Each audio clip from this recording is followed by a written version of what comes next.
My name is Charles Ogletree. I'm the Jesse Clemico Professor of Law here at Harvard, but also the founder and the executive director of the Charles Hamilton Houston Institute for Race and Justice.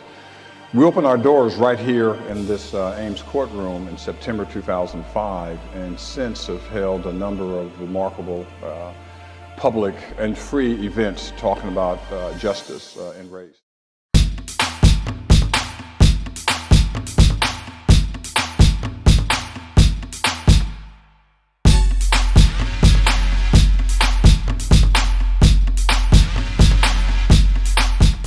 You know what? Harvard has got to be absolutely the hippest place in the world. I'm sorry. You know, you got a seminar, you got 2 courses. I'm sorry. This is a hip place, right? When we talk about the road to Brown, one thing you were not able to see is that Charles Houston developed the campaign that led to Brown versus Board, not as simply a litigation strategy, but planned litigation as a part of a movement, a social movement.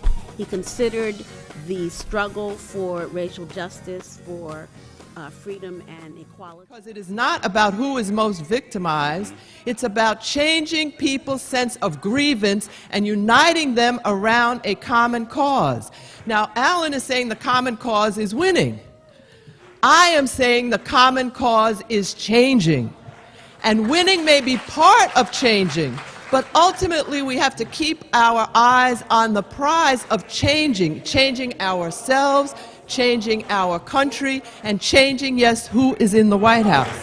One of the reasons that Trayvon Martin's death has resonated so powerfully for millions, but particularly for Black and brown men, is because it's one of those rare situations in this so-called era of color blindness, a time when we have become so seduced by the appearance of great racial progress, a time when we are in awe of our nation's first Black president, and it has become a violation to even speak about race. Suddenly, the curtain is pulled back, and all you have is a young boy carrying nothing but Skittles and iced tea, and he is viewed as suspicious. When you see me, you put me into a category given rules that you've inherited from society. Principally through visual inspection, you heard my last name. As soon as you put me into a category, which might be Asian, Asian American, you know, if you're going ethnic, you might think, is he Korean, is he Chinese, definitely not Filipino or Indian. If you're a little bit older, you might think Oriental. You activate meanings about me by putting me into a category. Those meanings could be attitudinal, positive, negative, like, dislike. In the age of Facebook, thumbs up, thumbs down, hot, not hot, whatever those feelings are. But there might also be stereotypes or attributes that are associated with this category. Is it more likely than not that he's really good at math? I got a perfect score on his math SAT. Is it more likely or not that he knows martial arts? After all, he is Asian. Is it more likely or not that he had a tiger mom that forced him to practice violin 4 hours a day and played at Carnegie Hall at the age of 7? 2 out of those 3 are true.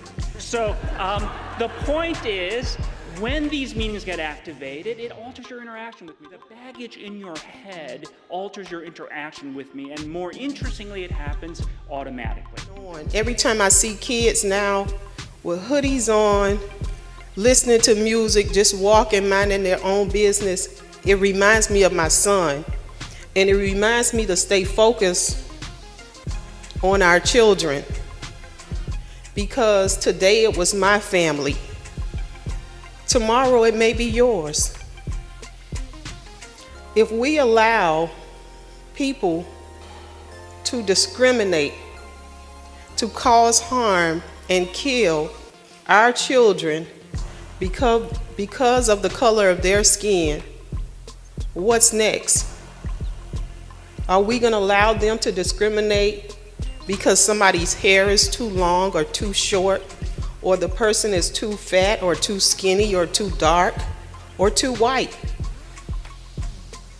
How far are we going to let this go?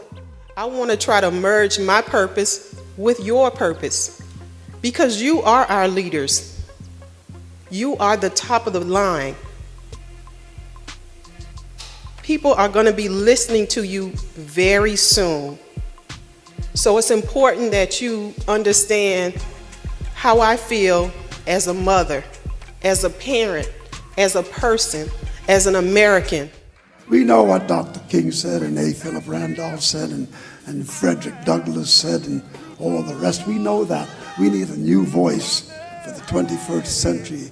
And until black professionals step to the plate and support these kids visibly, I mean, what would happen?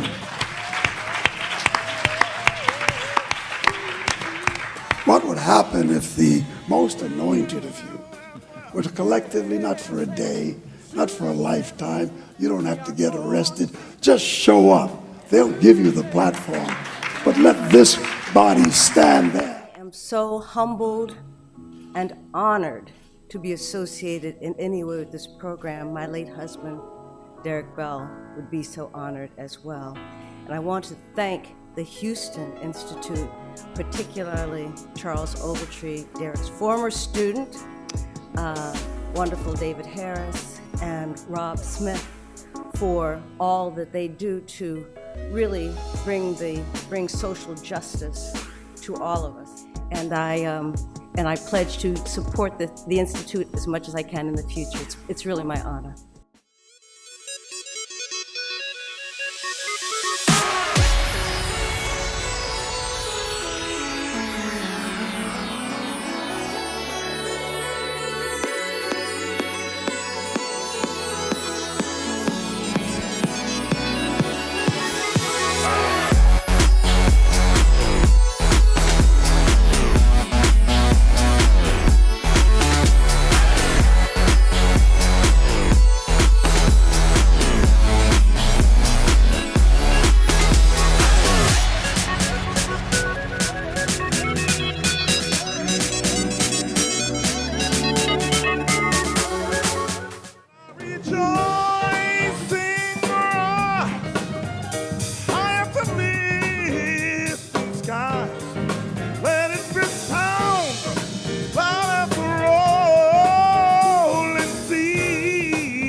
Sing a song full of a hope, presence has